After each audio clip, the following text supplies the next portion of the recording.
महापालिकेतल्या विकास आराखड्यावरून जोरदार वाद रंगण्याची चिन्ह निर्माण झाली आहेत। मुंबई शहराचा विकास आराखडा हा शिवसेनेनं नाही तर प्रशासनानं केला। या विकास आराखड्यात सर्वसामान्यांच्या हिताचं काही नसेल तर हा आराखडा चुलीत घाला अशी संतप्त प्रतिक्रिया उद्धव ठाकरे यांनी दिली। आराखडा मराठीतच असायला हवा असंही उद्धव यांनी म्हटलंय।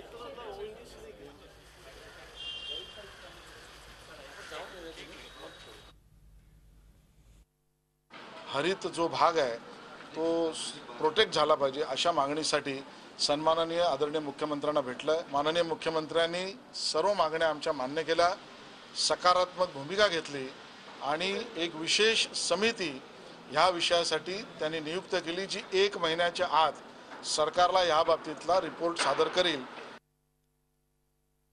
महापालिका प्रशासन एक समिती, तज्ञांची समिती नेमून हा आराखडा तयार करून घेत असते आणि त्याच्याप्रमाणे हा आराखडा तयार केला गेलेला आहे।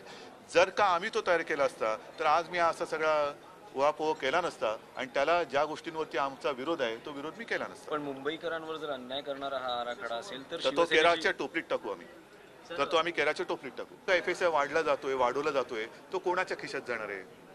जर का तुम्ही विकास आराखड्यामध्ये गरिबांचा विचार करणार असाल, FSI वाढल्यामुळे परवडणारी घरं ही मुंबईत उपलब्ध होतील असा जर का समज असेल तर तो चुकीचा आहे। सर्वसामान्य जो म्हणजे आज आपण म्हणतो झोपडपट्टीत राहतो, जिकडे SRA ची योजना होते, चाळीतला माणूस आहे, पोलीस वसाहतीचा कुठे उल्लेख नाहीये, गिरणी कामगारांचा प्रश्न आहे, गिरणी कामगारांना का नाही आपण एखादी वसाहत करून देत त्याच्यामध्ये, तर असे बरेच प्रश्न तर सगळे चर्चेला येतील।